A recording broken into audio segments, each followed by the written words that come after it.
Hi Shazoolo. This is a video response to your video How should Christians respond to occultists that say they have never had a bad experience? Okay, first off, let me start with something unrelated. I'm sorry that I haven't had the time to respond to the comments you left me. Yes, I do have a lot of books. I collect them, and I have since I was a little girl, so this is just the tip of the iceberg. And I will get to your comments. We have just had a minor disaster in the bathroom. So yeah, we have had plumbers in here, and it's been pretty crazy. Anyway, yes, to my response. First of all, one of the reasons why many occultists, pagans, and so on are indifferent to Christianity is exactly past experiences, because I haven't had a lot of it. I've been lucky so far. Most Christians I have encountered have been very nice.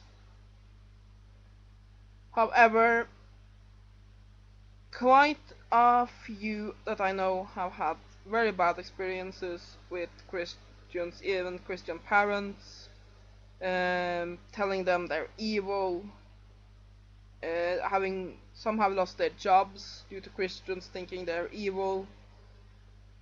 Most have had Christians preaching to them saying that their religion is evil. When you get this negativity day in and day out, it's very easy to put all of Christianity into one bucket and just not want anything to do with it. It's a bit like the saying that Jesus, please save me from your followers. I know that witnessing and trying to convert others to your religion is a part of your religious practice, and I accept that. However, very aggressive, you call it witnessing, is, I think, very negative for your religion, because it turns some people off. Like you mentioned, your friend with her spiritualist mother. I've seen her video where she talks about how she witnessed to her mother on her deathbed, and I'm not going to go into it because I really does not like that story, because I feel that telling a dying person that they're going to hell on their deathbed is just not acceptable. But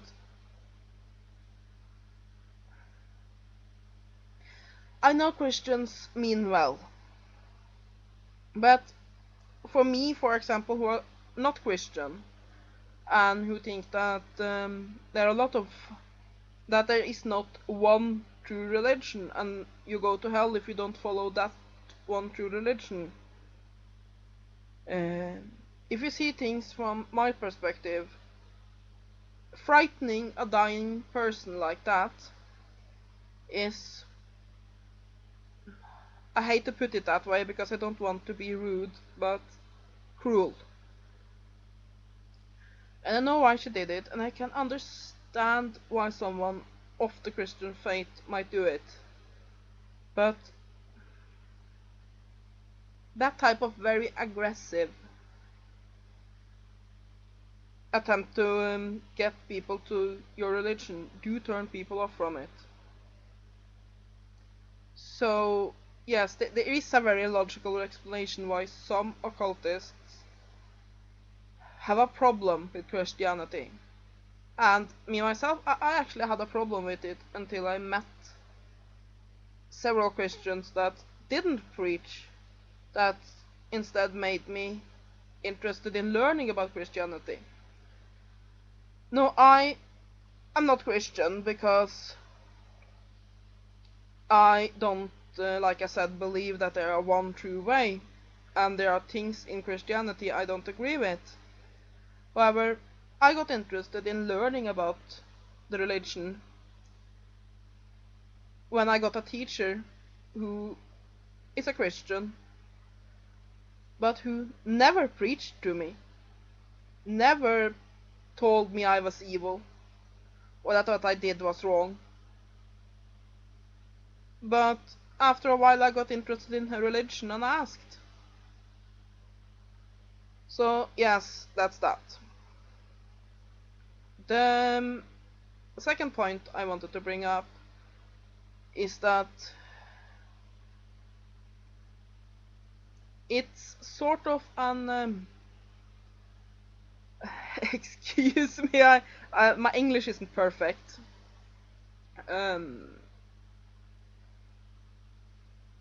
It's sort of, I think they call it a straw man argument, when you say that if people have had negative experiences with spirits, it's because they are demons and they're out to get you. If people haven't had negative experiences with demons, it's negative experiences with spirits. Yeah, a negative experience with spiritual entities, to put it like that. It's it's because they're demons and they have use of you. I could, and I don't mean this, so please don't get offended, because I think Christianity is a great religion. But if I wanted to make the same kind of argument, I could say that if people have good experiences with Christianity, it's because their deity have use of them, and if they have negative experiences, it's because their deity doesn't have use for them, and either way they're just duped. No, I don't mean that, but it's the same kind of argument. It's like saying, yeah, you get what I mean. It's a very damned if you do, damned if you don't argument,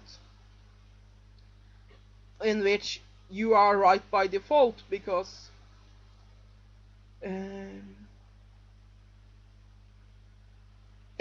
not to sound dramatic, but it's a bit like it's a bit like in the witch trials. They they said that witches didn't have tears. So of course, if a woman, after she had been tortured and were put on trial and were ready, a woman or a man actually, and was about to be sentenced to a painful death, didn't cry, of course that was proof that she was a witch, because she didn't have tears. But if she cried, it was also proof that she was a witch, because then Satan gave her tears right then to save her. Now, I'm not saying that you're wrong, because I think it's perfectly fine to disagree on these religious topics. I'm just saying that your argument is about a bit circular, in that it's like saying that a witch just doesn't have tears. So if the woman doesn't cry, she's a witch. But if she cries, it's because Satan has given her tears. So then that means she's also a witch. Now, a final thing I wanted to comment is that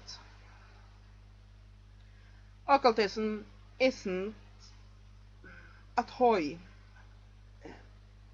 All of us, I think, if you're honest, have at times had bad experiences.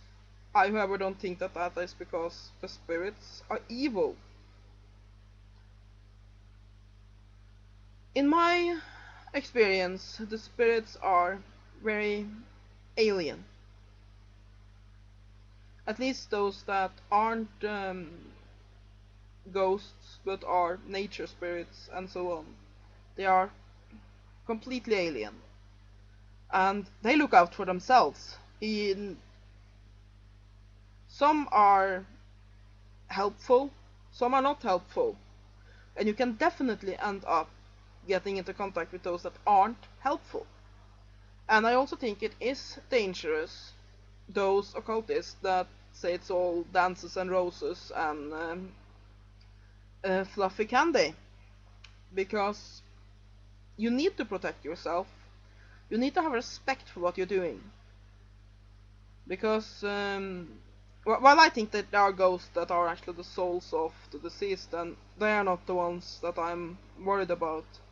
There are, however, a lot of non-human spirits, and some of them can be quite nasty. And I have encountered one, and I have had experiences with others that have been dangerous. So yeah, you have to be able to protect yourself. And but to me, occultism is like fire. It can be dangerous. You have to respect it, but it's ultimately very rewarding and very useful. Anyway, I respect your viewpoints, and I appreciate that you are trying to help people the way you see best. I wish you many blessings and hope that your family is well. Bye!